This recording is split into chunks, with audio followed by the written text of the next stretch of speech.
L'essentiel de l'information, c'est sur Géopolis Télévision. Il est 13h, mesdames et messieurs, bonjour et bienvenue à ces bulletins d'information.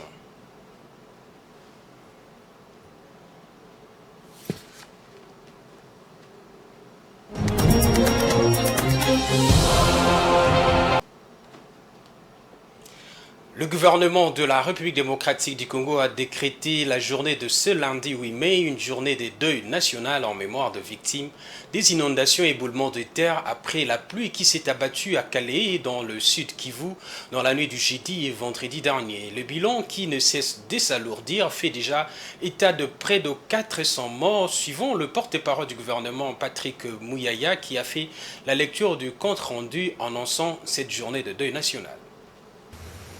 Le président de la République a commencé cette réunion sur une note triste. Il a présenté les condoléances de toute la nation à toutes les familles touchées par les inondations ou glissements de terrain qui ont conduit à la mort de plus d'une centaine de compatriotes dans le territoire de Calais en province du Sud Kivu. En mémoire de compatriotes disparus, une journée de deuil national sera décrétée le lundi 8 mai 2023 avec drapeau en berne. Dans les heures qui suivent, une mission gouvernementale se rendra sur place pour appuyer le gouvernement provincial dans la gestion de cette catastrophe. Le président de la République, Félix Tshisekedi, est arrivé le dimanche soir à Windhoek, en Namibie, où il va prendre part au sommet extraordinaire de la Troïka de chefs d'État et de gouvernement de la communauté de développement de l'Afrique australe SADC. Ces sommets qui a débuté ce dimanche 7 mai avec la réunion extraordinaire du comité ministériel de la Troïka, de l'organe plus de la Troïka de la SADC et le pays contributeur de troupes à la brigade d'intervention de la force permettra aux chefs d'État de définir une position à prendre face à la situation sécuritaire dans l'Est de la République démocratique du Congo. Autre sujet à présent, il faut dénoncer tout opérateur économique qui procède à la fraude de près ou de loin dans les secteurs d'importation et d'exportation. C'est ce qu'a déclaré le vice-gouverneur qui est actuellement gouverneur ad interim de la province du Sud, Kivu, Marc Malago, lors de sa visite d'inspection dans le poste frontalier de la Ruzizi 1. Suivez cet élément du gouvernorat. C'est au poste frontalier de la Ruzizi 1er que le gouverneur ad interim du Sud Kivu, Marc Malago Kashekere, a effectué une visite en vue de s'imprégner du bon fonctionnement de services habilités à œuvrer aux frontières, et cela conformément à l'esprit de l'ordre opérationnel. Après un briefing, le gouverneur ad interim, Marc Malago Kashekere, a échangé avec les membres du comité de l'ordre opérationnel. Ensemble, ils ont passé en revue la situation de ces points d'entrée du pays où certains opérateurs économiques ont opté la voie de la fraude dans les opérations d'exportation et d'importation. L'autorité provinciale a demandé aux services habilités de dénoncer toute personne, de loin ou de près, impliquée dans la fraude, car, dit-il, le gouvernement provincial sera sans pitié vis-à-vis de ces personnes. Par la suite, il s'est adressé aux agents et cadres des services œuvrant aux frontières. Le gouverneur ad interim, Marc Malago Kashekere, les a sensibilisés au civisme fiscal, au respect de la réglementation en vigueur et au respect patriotisme en évitant d'aider les ennemis de la RDC, surtout en cette période d'agression rwandaise. Comme vous le savez, les postes frontaliers sont des portes d'entrée et de sortie, et qui dit porte, tout peut passer par une porte. Alors il fallait retransmettre le message du chef de l'État, incitant tout Congolais à la défense de la patrie et à l'éveil patriotique. Donc on l'a retransmis, on a d'abord parlé avec les leaders, donc les autorités, et par après nous sommes descendus jusqu'à vers les agents pour leur transmettre. L'échange a été effectué et nous pensons que les résolutions prises dans ces assises seront mises en application dès les heures qui vont suivre. Avant de regagner le centre-ville, le gouverneur ad interim, Marc Malago Kashekere, a instruit les membres du Conseil provincial de sécurité de veiller sans faille à l'application de l'ordonnance présidentielle instituée. Plus d'1 million de finalistes de secondaire de la République démocratique du Congo sont attendus aux épreuves hors session de l'examen d'État qui a débuté déjà ce lundi 8 mai par la dissertation.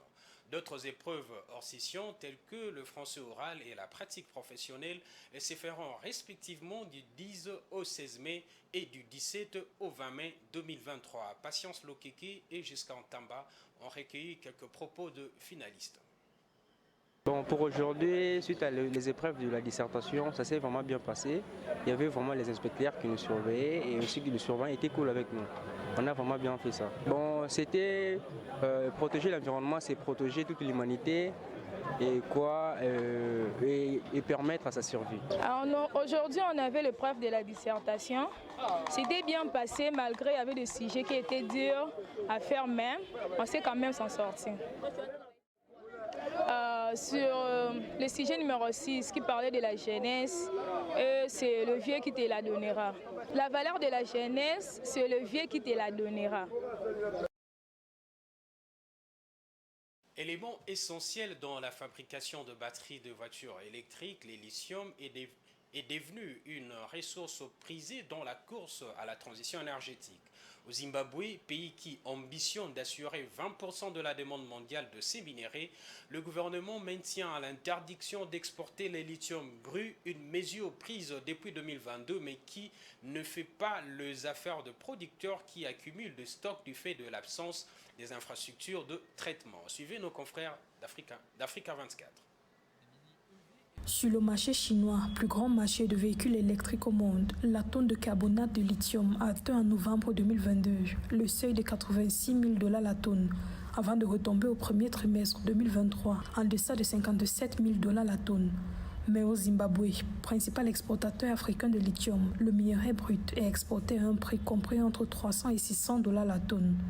Une situation générant d'énormes pertes pour le pays qui a décidé depuis 2022 d'interdire l'exportation du lithium brut pour mieux tirer profit des revenus sur la chaîne de valeur de ce minerai prisé par l'industrie des véhicules électriques. Alors que les producteurs locaux se plaignent d'accumuler des stocks qu'ils ne peuvent exporter faute de capacité de transformation, le gouvernement affirme qu'il ne reviendra pas sur cette mesure. Il y a dans certains cas un mythe selon lequel pour traiter le lithium, il faut investir des millions. Vous pouvez réellement le faire. Nous en avons un à Bluff Hill qui a été construit et qui traite le minerai de lithium, mais il n'atteint pas le même niveau de valorisation, à savoir plus de 4%.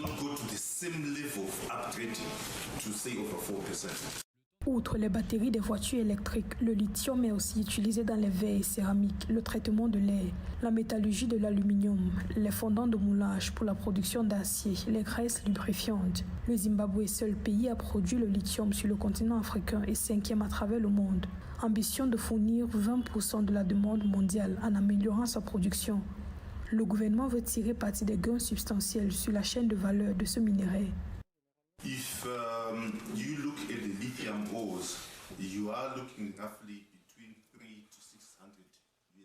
Si vous prenez le minerai brut de lithium, vous avez environ 300 à 600 $ américains par tonne. Si vous passez ensuite au niveau suivant, à savoir le concentré de lithium, avec une teneur en lithium comprise entre 2% et 5%, vous atteignez une fourchette comprise entre 3 000 et 7 000 $ américains par tonne. Si vous montez plus haut dans la chaîne de valeur vers le carbonate de lithium, vous vous situez aux environs de 70 000 $ américains par tonne. C'est donc un minerai qui est un exemple typique de gain à mesure qu'on monte dans la chaîne de valeur. So it's one mineral which is a typical example of gaining value as it moves up the value chain. Au Zimbabwe, le secteur minier génère 16% du produit intérieur brut et représente 60% des exportations du pays d'Afrique australe. Le président Emmerson Mnangagwa a fixé au pouvoir public et à l'industrie d'atteindre 12 milliards de dollars de revenus d'exportation liés au secteur minier en 2023.